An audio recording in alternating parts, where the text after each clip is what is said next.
The thin cry of a baby cut across the Texas dust and climbed the porch steps of Crow Ranch. Silas Crow stood there, coffee turning cold in his hand, as a stranger walked through his open gate. She was tall and narrow in a faded blue dress, boots wired back together, dust in her dark hair. In her arms she carried a baby bundled in flour sack cloth, the small face flushed from heat. Silas did not move to meet her. He was 52, broad-shouldered, hands ruined by work, his face carved deep by wind and years. 7 years earlier he had buried his wife on the hill beyond the house, and since then silence had been his only partner. If this story is touching your heart already, let me know in the comments where you are watching from and if you have ever gone through something similar. Also, tell me what you would like me to improve in future stories. That same morning, his last ranch hands had quit. They rode out before sunrise, leaving rolled blankets in the bunks and a rough note pinned to the rail, saying they were done eating burned beans and rock-hard bread until he found a real cook. Silas had crushed the note in his fist. He knew cattle and horses and broken fence. What he did not know was how to make food that kept men at his table. So he had ridden into the little town of Redemption, gone inside the general store, and tacked a small notice to the board. In slow letters he had written, "Cook wanted. Crow Ranch. Fair wages, hard work, no complaining." By afternoon he was back on the north fence line, alone under a white-hot sky. Wire had sagged where posts had shifted. His hands stung where barbs bit skin, but the pull of work was easier to bear than the weight behind his ribs. He did not hear the stranger's steps. One moment there was only the creak of pulled wire. The next, when he straightened, she was there, standing by the next post. She looked like someone who had walked a long road, skin browned by the sun, eyes tired and steady on his face. The baby in her arms shifted and made a soft, weak sound. The woman spoke first. Her voice was low and rough. She asked if he was Silas Crow. He told her that he was. She said she had seen his paper in town and had come for the job. He asked if she could cook. She said she could. He asked if anyone could vouch for her, if she had any letter or name. She said she had 2 hands that worked and a head full of recipes that had kept men going in rough places. That was all the proof she carried. The baby fussed again. She shifted the bundle higher, one hand rubbing small circles on the tiny back. It told him more about her than any paper could. He asked if she planned to cook with a baby tied to her. She said she had done harder things with less help and that this would not stop her from doing the work. The way she said it cut through his doubt. Silas knew what people looked like when they were close to breaking, but he also saw a straight line in her back that did not bend. He asked her name. She said her name was May Wilder. The baby was Emma, and Emma went wherever May went. Silas nodded once. He told her the terms without dressing them up. $30 a month, room and board, 3 meals a day for however many hands he had. There were none now, but there would be, if the food was worth staying for. She would keep the stove hot, the shelves in order, and the cookhouse clean. May said hard work did not scare her. He asked one last question. He wanted to know if there was a husband somewhere who might come looking for her. Her face went still, and her eyes sharpened. She said no, no husband, no man behind her.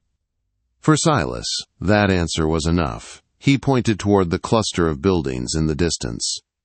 The cookhouse sat against the south wall of the main house, a square room with a stove and a small bedroom tacked on. He told her she could have that room. She asked when he wanted her to begin. He told her that supper came at sundown. May hitched Emma higher on her shoulder. For the first time, the tight set of her mouth eased. She said she would start now if he would show her the way. The cookhouse met her like a dare. Grease clung to the stove, the work table was stained, and the air smelled of old, burned food. May did not waste breath on complaint. She found a wooden crate in the corner, lined it with her thin shawl, and laid Emma inside where she could see her. The baby worn out from the road, closed her eyes and went under. While Silas carried water from the well, May rolled up her sleeves. She asked if there was bacon that had not spoiled, potatoes in the root cellar, and any eggs from the hens. He answered, feeling strangely on trial. May said she would have supper on the table when the sun touched the far ridge, and that he would hear her call. At the doorway he paused. He told her there was a basin and pitcher in the little back room, filled with fresh water if she wanted to wash. Silas stepped back into the glare. The house, the empty bunkhouse, the dry pasture all lay just as they had that morning. Yet the place felt different, as if a door he had nailed shut 7 years ago had shifted on its hinges. A tired woman with a baby had walked into his silence. Whether he wanted it or not, May Wilder had already started to change Crow Ranch. By sundown, the worst of the heat had broken, and a new smell moved over Crow Ranch. The cookhouse no longer carried the bitter sting of burned beans. It smelled like coffee, bacon, and fresh bread. Silas caught it at the barn door and stopped. For 7 years he had eaten because a man had to, not because anything on his plate called him. This smell called him. Light spilled from the open cookhouse door. Inside, May moved between stove and table, sleeves rolled, hair damp at the neck, working with the steady ease of someone who knew how to fight hunger with a skillet.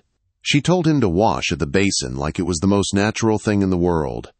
He obeyed, then turned and saw the table, 1 plate, 1 cup, 1 fork, eggs with onion, bacon brown but not burned, potatoes fried crisp at the edge, a slice of bread still steaming beside a scrap of butter.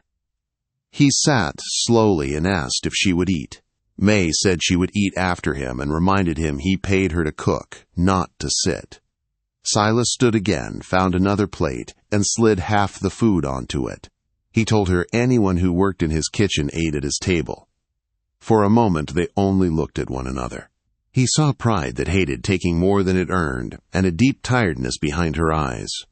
She saw a hard man who had just given up half his supper without thinking twice.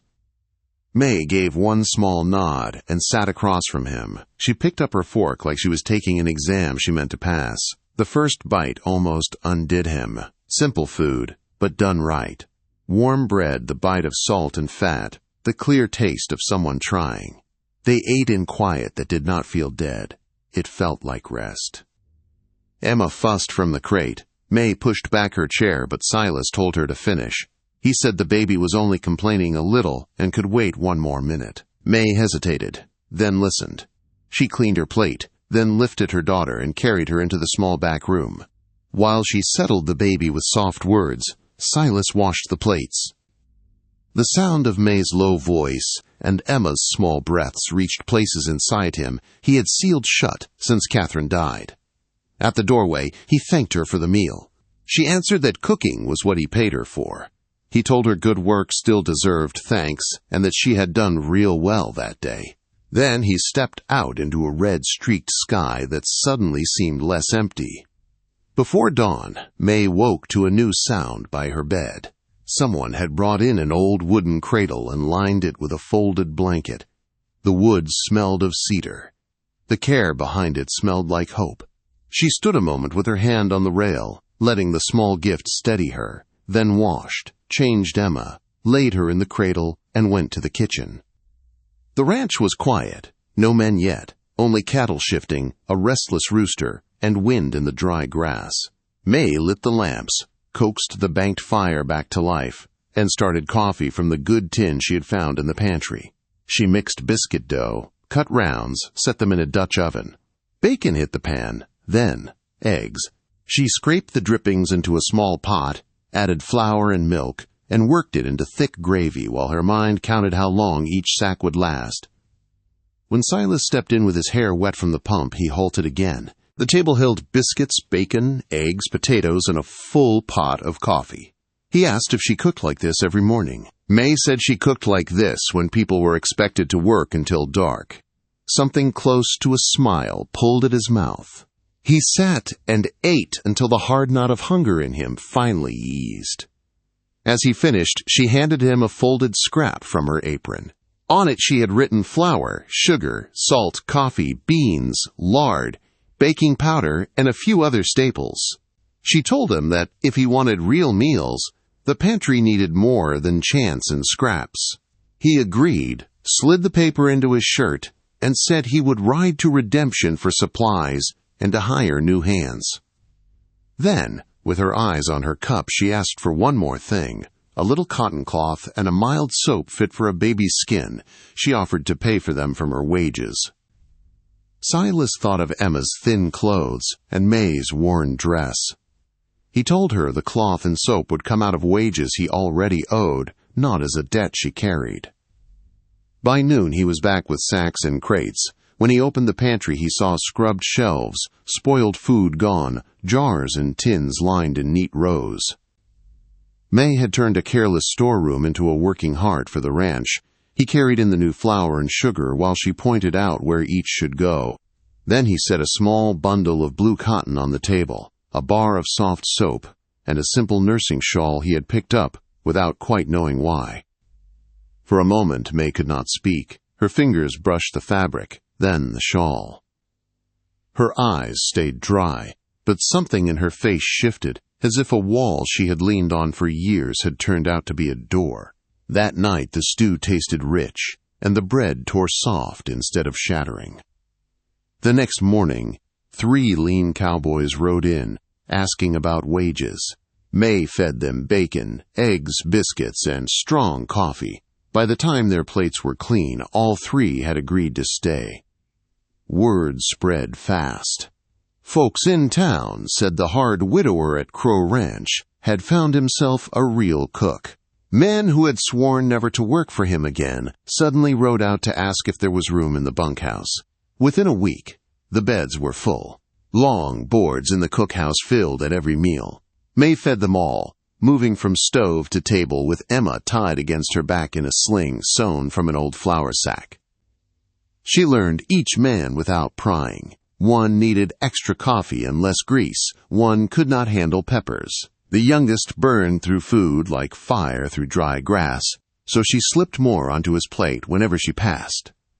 Silas watched his ranch slowly change. The work stayed hard, but the men walked easier. They cursed less. They came early for supper and stayed after to haul wood or carry water without complaint. Laughter began to live in corners that had stayed empty for years. Emma's small voice floated through the yard. Grown men tipped their hats to her, as if she were ranch royalty. Her giggles cut across the dust and sank into Silas like clean rain. But he also noticed the shadows in May. She never sat with her back to a door. She flinched when boots hit the porch too fast. Every evening her eyes went to the far horizon, as if she knew trouble had a habit of coming from a long way off. One night, after supper was cleared and the men had gone to the bunkhouse, Silas leaned in the kitchen doorway while May wiped down the table. He asked if this place was only a stop on her road, or if she could see herself staying. May kept wiping for a moment, then set the cloth aside. She said most of her life had been spent leaving, but this time she was trying to run towards something instead of just away. She told him she wanted a bit of ground where Emma could grow without shame, and where her own work counted for more than someone else's debt. Silas told her that on Crow Ranch, a person earned wages for work and respect for effort, and no one would dig in her past unless she offered it. Something eased in her shoulders. Not all the fear, but some of it. For May Wilder, that nod was the closest thing to a promise he had ever seen. Neither of them knew it yet, but the first hard test of that new fragile peace was already on its way over the same horizon she watched every night. For the first time in years, both of them felt the future lean a little closer towards something kinder. By the time the ranch slipped into a new rhythm, it felt like Crow Ranch had been holding its breath for years and was finally learning how to breathe again. Mornings began with the clatter of pans and the smell of real coffee instead of burned beans. Men came into the yard with shirts tucked and faces washed because Miss May was cooking, and no one wanted to insult that miracle. That was when the first hard test hit. The morning Tom went down, May stood at the big table, working bread dough under her hands. Emma slept in the cradle by the stove, one small fist pressed against her cheek. A shout broke the quiet. "Silas, get over here! Something is wrong with Tom." May's head came up. She wiped her hands on her apron, checked Emma with a quick glance, then stepped into the yard. Tom was on his knees between the barn and the bunkhouse, one arm locked around his middle, the other braced in the dirt. His face had gone the color of ashes. Jack and Billy hovered nearby. Silas knelt beside him, steady but tight around the eyes. "What hurts, Tom?" Silas asked. "Everything," came the rough answer. "Stomach on fire. Can't breathe right."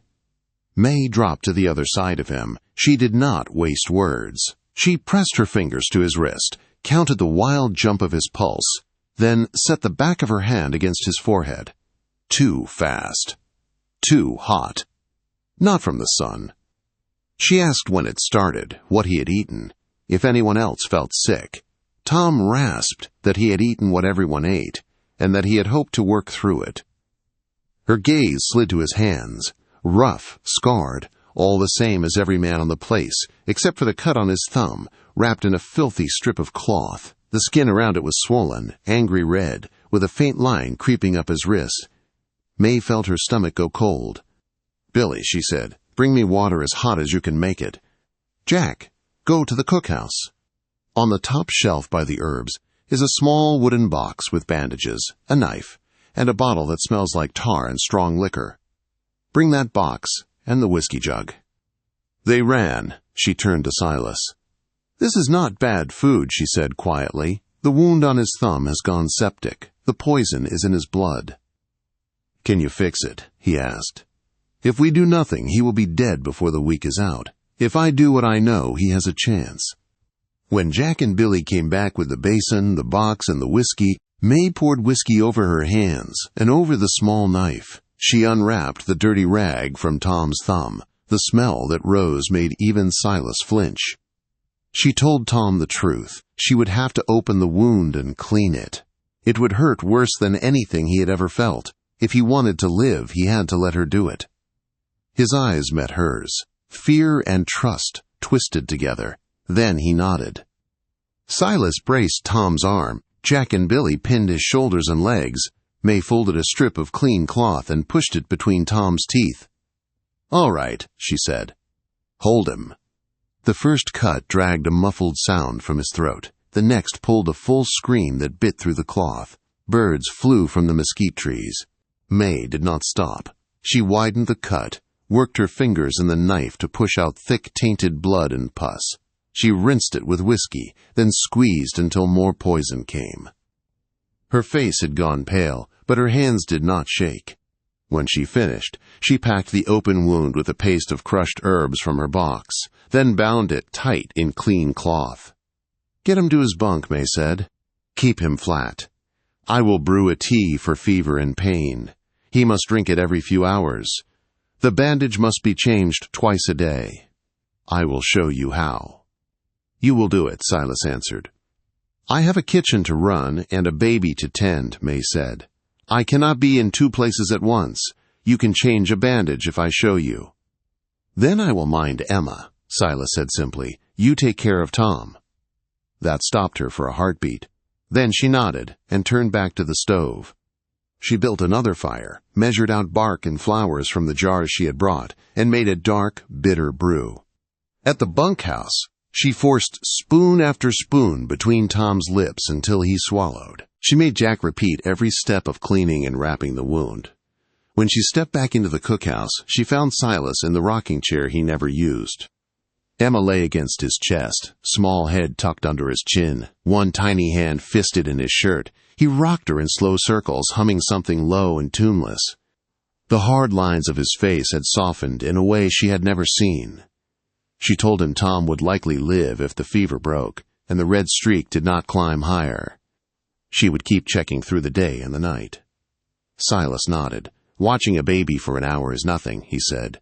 "What you did out there is something else." He handed Emma back. May kissed her daughter's hair and thanked him, the word rough in her throat. That night the bunkhouse lamps burned late.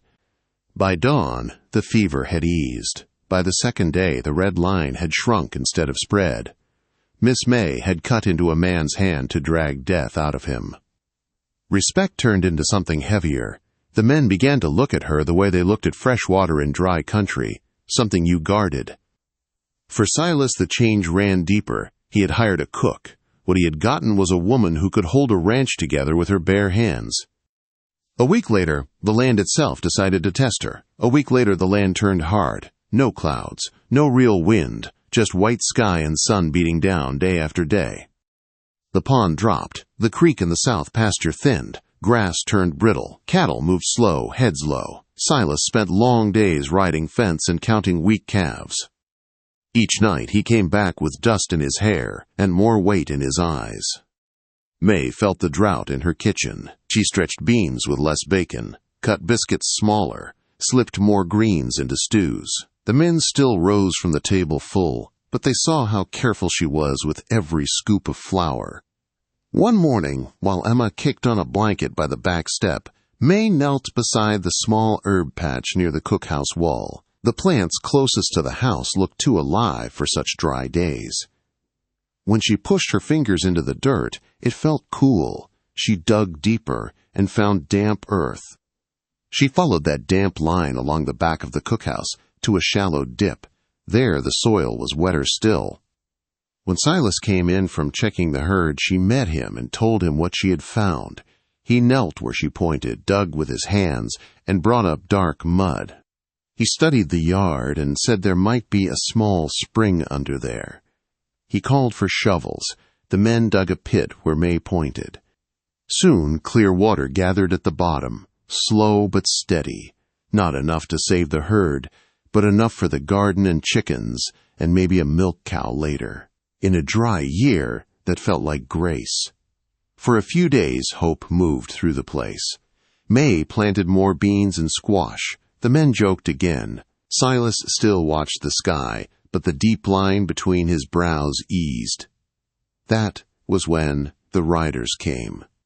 May was snapping beans on the porch, while Emma banged wooden spoons together at her feet. Hoofbeats rolled in from the gate, fast and sure. 3 men rode through without waiting to be called. The one in front wore a dark coat too fine for dust and work. His hat was clean, his boots shone. The 2 behind him had hard eyes and loose gun belts, the look of men hired for trouble. Silas stepped down from the main house porch, wiping his hands on a rag. Tom and Jack drifted into the yard, not close, but not far either.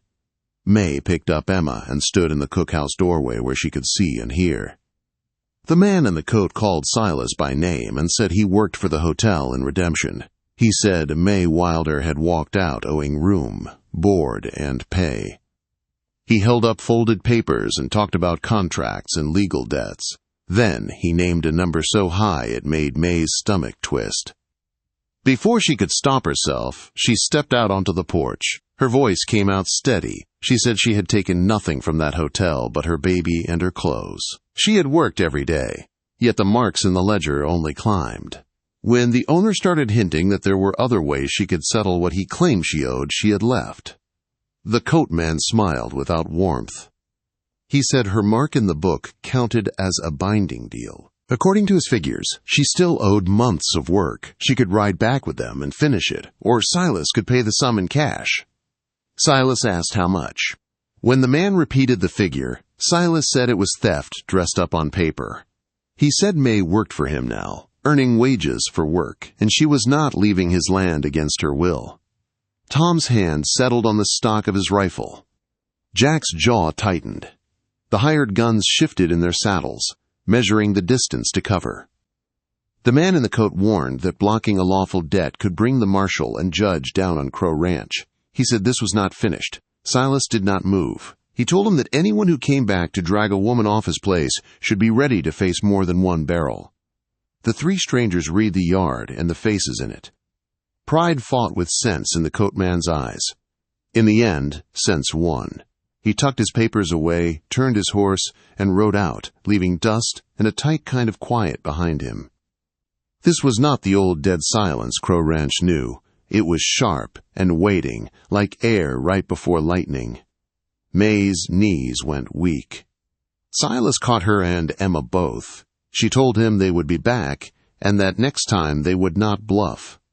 She said she should leave before they ruined his ranch over her. Silas told her no. He said he had already lost one woman to a fight he could not win, and he would not stand still and let fear take another. She had walked into his life and turned a graveyard of a house into something living again. He was not giving that up. That night, May could not sleep. Every creak sounded like boots on the porch. Emma felt the fear in her and cried more than usual. Near midnight came a soft knock on the cookhouse door. Silas called through that it was him and asked to come in. They sat at the little table with the lamp turned low. May wrapped her hands around a cup just to feel something solid. The words came slow at first, then faster. She told him how her father had traded her at 16 to clear a card loss. How her first husband had treated her like property. How the hotel owner had smiled and written numbers in a book that she could never pay down. She said she would not belong to any man again, not to a cheat in town, and not to a good one on a ranch. She said she could not bear the thought of being bought, even in kindness. Silas listened without looking away. When she was done, he told her he did not see a burden when he looked at her. He saw the reason his bunkhouse was full, his men stayed, and Tom was alive. He saw the spring she had found, and the way the ranch no longer felt like a tomb. He said he would ride to town at first light and speak to Sheriff Coleman, a man he trusted. They would find out what was real in those papers, and what was lies. If there was any honest debt, they would face it on fair ground. If there was not, they would stand together. Fear still sat heavy in May's chest, but something else settled beside it. A slow, careful trust that scared her in a different way. All her life, trouble had been hers alone to carry. For the first time, someone else was saying we instead of you. At dawn, Silas saddled his horse and rode toward redemption with his jaw set and a folded list in his pocket. From the porch, with Emma on her hip and the new spring whispering behind the cookhouse, May watched him go, knowing the next knock on their door could bring either peace or the fight of their lives. Silas rode into redemption, with the sun barely up and his temper already hot. He went straight to Sheriff Coleman, a solid man with gray in his beard and lines around his eyes that came from seeing too much and still trying to do right. Coleman listened while Silas laid it all out, May's months at the hotel, the growing ledger that never went down, the visit from the lawyer with the clean boots and dirty papers, the threat to drag her off Crow Ranch. When Silas finished, Sheriff Coleman rubbed his jaw and said that the hotel owner had a reputation that smelled bad, even from the jailhouse. He said some of what the lawyer claimed might be legal on paper, but a lot of it sounded crooked at the roots. The sheriff told Silas that a circuit judge would be coming through in 2 weeks. If May could hold on that long, they could bring the whole mess in front of someone with the power to shut it down. 2 weeks felt like forever, but it was something. Back at the ranch, May listened with Emma on her hip and fear in her eyes. Silas told her they would stand it together. He said the men would keep watch, and nobody would take her anywhere she did not choose to go. For a few days, nothing happened. The men worked with rifles close at hand. May cooked with one leaned in the corner of the cookhouse. At night, someone always sat awake on the porch while the others slept. Emma felt the tightness in the air and woke often, crying until May walked her in slow circles. Trouble came back on the 5th day. 4 riders this time. No clean coat. No smiling lawyer. These men looked like they had been paid for something rough. The oldest had a scar through one eyebrow, and a way of sitting his horse that said he was not afraid of guns pointed his way. He said his name was Garrett, and that he worked for men in town who wanted what was owed. He said May Wilder had signed on for 6 months of labor and had given less than half. He told Silas the hotel wanted the rest of her time, not just her money. Silas said the debt was settled on the money side and that no one owned May's time but May. Garrett said the ledger counted. He said it did not matter what May wanted. Tom stepped out of the barn with his rifle resting on his arm. Jack appeared near the corral. Billy came from the bunkhouse with a shotgun that was almost too big for him, but his hands did not shake much. May stood on the cookhouse steps with Emma tucked close and her heart trying to pound out of her chest. Garrett rested his hand on his gun and told May she could ride with him quiet or be tied over a saddle. He said Silas could not win this. Silas did not reach for his pistol. He still held the hammer he had been using on a broken rail. He told Garrett that if anyone tried to lay a hand on May, they would cross a line they would not walk back from. For one long breath, the yard froze. Then Garrett moved. His hand dropped toward his gun. Silas swung the hammer. It caught Garrett hard along the jaw and dropped him sideways. One of the other men jerked his pistol free, but Tom's rifle cracked a heartbeat later. The bullet hit the dirt near the man's boot, close enough to kick dust up his pant leg. Tom said in a calm voice that the next shot would not miss. Jack and Billy brought their guns up. Now 4 barrels stared at 4 strangers, and nobody could pretend this was a friendly visit. Garrett pushed himself up, blood on his lip and fury in his eyes. He said this would bring the law down on Crow Ranch. He said they would be back with proper papers and a marshal at their side. Silas said they could come with whoever they liked. He said the answer would still be no. They rode out, but May knew in her bones that this was not finished. That night the men kept watch in pairs. May did not sleep at all. Near dawn, with Emma finally resting, Silas came to the cookhouse and sat across from her. He told her quietly that if she wanted to run, he would not stop her. He said he would help her get as far as she wanted to go. May looked at her sleeping child. Then she looked at Silas, at the men outside willing to stand between her and danger, at the small home she had carved out of grease and flour and long days. She said she was done running. She said if these men wanted to take her, they could face her standing on her own ground with people who cared beside her. Silas nodded once. Something proud moved behind his tired eyes. The judge came sooner than anyone expected. 3 days later, Sheriff Coleman rode in with another man, wearing a simple coat and wire-rimmed spectacles. The stranger's hair was more white than gray, but his back was straight and his eyes were sharp. Coleman said this was Judge Patterson and that he had agreed to hear the matter right there on the ranch. They sat at the kitchen table in the cookhouse. May told her story again, this time from the very beginning. Her mark in the ledger. The way numbers grew no matter how she worked. The offers and threats. The nights she lay awake knowing she would never be free if she stayed. Silas laid out the visits from the lawyer and from Garrett, the false debt, the threats to drag her away. Judge Patterson listened without interrupting. Then he asked a few quiet questions that cut straight to the heart of things. When he was done, he said that what the hotel owner had been doing was closer to selling people than hiring them. He said no mark in any book could make that right. He wrote out an order there at May's table, ink scratching across paper while her hands shook. The order said that any contract the hotel claimed over May Wilder was void. It said no one had the right to take her from Crow Ranch for debt or labor. It warned that anyone who tried would face contempt of court and jail besides. Sheriff Coleman took the official copy into town that same afternoon. Word spread fast. The hotel owner, who had once walked the streets of Redemption like he owned them, suddenly found himself on the wrong side of a man with the power to lock him up. Within a week, he closed his doors and left town on a night train. For May, the change came like a fever breaking. The first evening after Coleman brought back word, she made fried chicken, mashed potatoes, gravy, biscuits, and pie, not because she had to. Because she wanted to feel what it was like to cook a celebration instead of a last meal. The men ate until they were full and then kept eating. Laughter rolled across the yard. The air felt lighter, like a weight none of them had spoken of was gone. When the dishes were washed and Emma asleep in her cradle, Silas stayed behind in the quiet kitchen. He stood by the window for a minute, then turned and faced May. He told her that when she first walked through his gate, he had thought he was hiring hands and a skillet.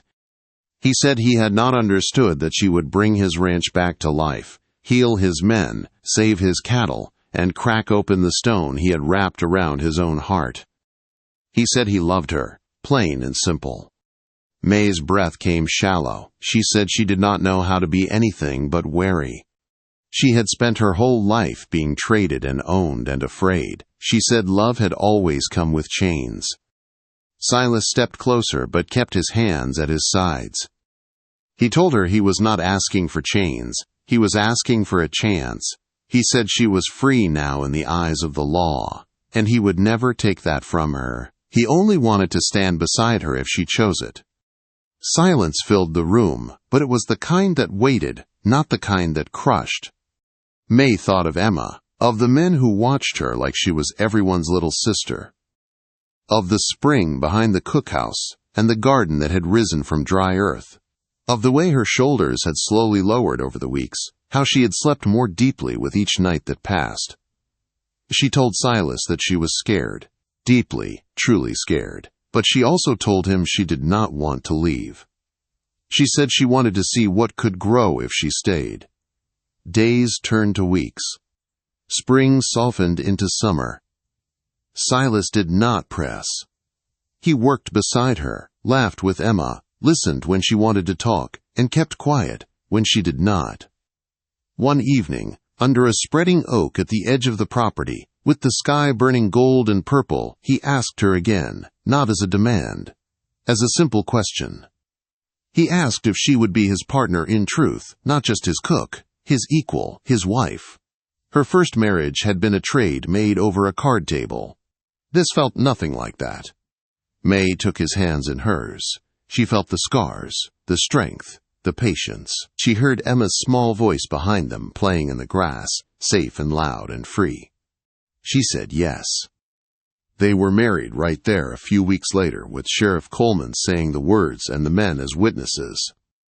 May wore a dress she had sewn from the blue cloth Silas once bought for baby clothes. Emma scattered wildflowers she barely held on to. The vows were plain, and the promises were real. That night, in a small new room Silas had built onto the cookhouse, May lay beside him, Emma asleep in a cradle at the foot of their bed. She listened to his steady breathing and realized something simple and shattering. For the first time in her life, she belonged somewhere because she had chosen it, not because someone had claimed her. The ranch still had hard days. Cattle still got sick. Fences still broke. Storms still came without warning. But now the quiet at Crow Ranch was different.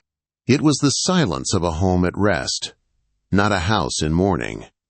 Silas Crow, once a widower buried in his own grief, had found laughter again in a baby's cry and a strong woman's sharp gaze. May Wilder, once a desperate single mother running from debts and danger, had found a place where her skills, her courage, and her heart mattered. Together they built a life where Emma's first memory would not be fear, but the sound of coffee boiling on a stove and her parents talking low in a kitchen filled with warmth. Crow Ranch still sat out there against the Texas horizon, hard and stubborn as ever. But now, when the wind moved through the grass and cattle called in the distance, another sound lived in the spaces between.